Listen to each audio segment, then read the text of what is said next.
Благодарам, подпредседателе, почитувана македонска јавност, почитувани медиуми и колеги. Во денешно време, кога светот стравува од глад заради кризата во производството на храна, ние говориме за предлог закон со кој само се потврдува негрижата на власта за земјоделците од кои сите зависиме. Така, наместо да ги оставите земјоделците непречено да си ја вршат својата работа по нивите, им наметнувате дополнителни услови за субвенционирање и ги принудувате да чекаат по шалтерите.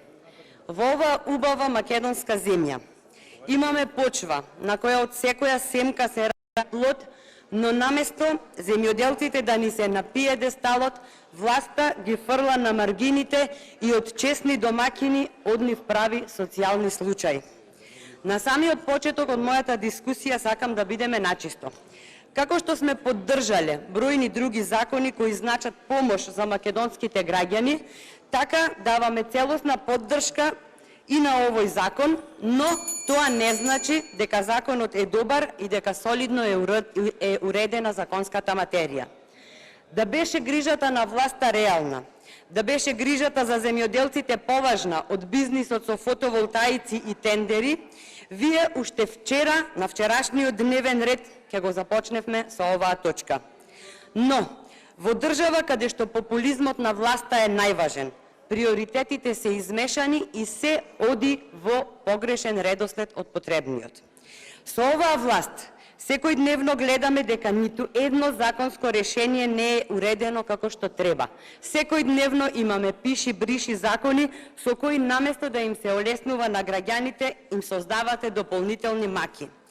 Читајќи го законот, прво што ми падна во очи беше податокот дека со предлог законот за изменување и дополнување на законот за земјоделство и рурален развој, земјоделските стопанства нема да имаат парични обврски спрема Министерството за земјоделство за користење на поддршка од програмите за финансиска поддршка во земјоделството и руралниот развој.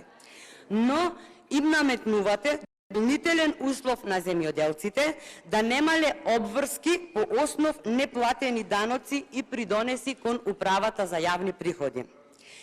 Тука логично ми се поставува прашањето зошто не им се исплатуваат субвенциите на оние земјоделци кои си доставиле комплетно уредна документација и кои си ги подмириле сите обврски и спрема Министерството за земјоделство и спрема управата за јавни приходи. Продолжувам да го разгледувам законот и сваќам дека всушност овој закон ќе се применува од 1.1.2020 година. Замислете, земјоделските стопанства, земјоделците производители, преработувачите, операторите со храна, субвенциите, односно придобивките од ова законско решение, ќе можат да ги почувствуваат дури во 2023 година. Не умри магаре до зелена трева. Како земјоделците ќе ја протуркаат оваа 2022 година, тоа власта не ја засега.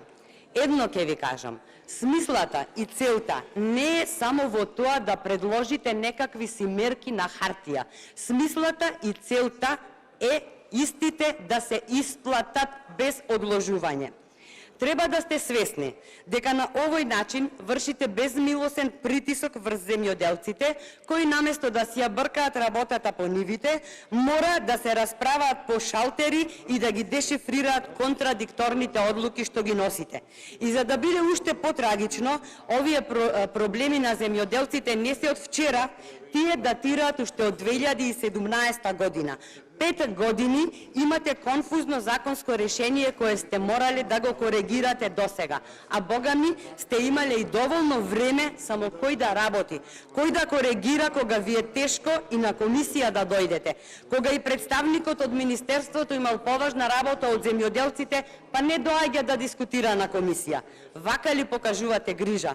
Колкав период и е потребен на УЈП за да им издаде потребна документација на земјоделците? Зошто правите проблеми таму каде што ги нема? Секоја година ли мора земјоделците маки да мачат за да им го дадете законски стекнатото право на субвенции? Па околу 30 измени претрпел овој закон и верувајте, луѓето веќе не можат да се снаоѓаат во вашите хаотични закони. Дајте, седнете и уредете законската материја за навистина да им бидете од полза на земјоделците.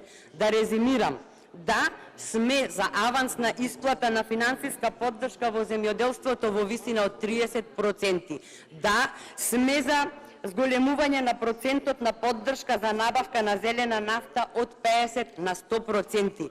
Но дефинитивно сме против тоа ваквите клучни закони кои живот значат за една огромна категорија граѓани да доаѓаат ем со задоцнување, ем со важност од наредната година. Ако не дај Боже, кризата во аграрот се продлабочи, знаете ли дека во 2020 година законов ќе ја изгуби секоја смисла? Земјоделците мора да добиваат вистинска и навремена исплата на субвенциите, за да можат навреме да си планираат што ги очекува и за да биде предвидливо нивното работење. Крајно време е за сериозен пристап кон земјоделците и доделувањето на финансиските средства. Бидете сигурни дека ќе ја контролираме исплатата на субвенциите за да престанете да ги лажете земјоделците. Македонската јавност е и повеќе од свесна дека буџетот е празен, но чесно е и од ваша страна да им го кажете тоа за да си бараат чаре, затоа што парите им се потребни сега и веднаш. Не им го газете достоинството и не им ја загрозувајте екзистенцијата. Ке повторам, ништо не ја спречуваше владата да им ги исплати субвенциите на земјоделците кои си ги исплатиле обврските кон институциите и кон управата за јавни приходи. Ништо не ве спречуваше ни вас, уште вчера да ја завршевме дискусијата за овој закон. Друго нешто што воочувам во последно време е праксата наместо ваквите сериозни закони да ги предлага Министерството, тоа го прават пратениците. Истото се случи и со Законот за трговија. Зарем Министерството само не си верува во исправноста на законски решенија? Зарем Министерството нема експерти и стручњаци кои цврсто ќе застанат во одбрана на законите, па се зацкривате зад пратениците? Велите дека со законсково решение требало да се постигне поквалитетно, порационално решение и ефикасна примена на законот. Епа, колеги, токму тоа е она за ние се залагаме. Ефикасна примена на законот. Но, колеги, како може да очекувате ефикасна примена на закон за кој сте констатирале недостатоци, а со години сте оставиле истите да се провлекуваат и истите да бидат причина за неисплаќањето на субвенциите? И ми кажувате овде дека на дело сте тврдиле грижата за земјоделците и земјоделското производство. Тоа да им го кажете на оние кои 2 години чекаат исплата на штетите за јаболката. Ке сте придонеселе за поконкурентно земјоделско стопанство, ке сте инвестирале во маркетинг на земјоделските производи. Ако го слушавте гласот на земјоделците, досега ке им ги исплатевте субвенциите и по полето наместо трње ќе растеше жито. Со ваков третман на земјоделците, тогаш, кога сите ќе ја напуштат Македонија, ќе ви остане да си правите маркетинг на празните и опустошени земјоделски површини. За крај, како власт која има 1,4 милиони евра за заеви, а нема за земјоделците, ќе ви пренесам една земјоделска порака. Што сте посеале, тоа и ќе жнеете. И тоа за многу брзо. Ве благодарам.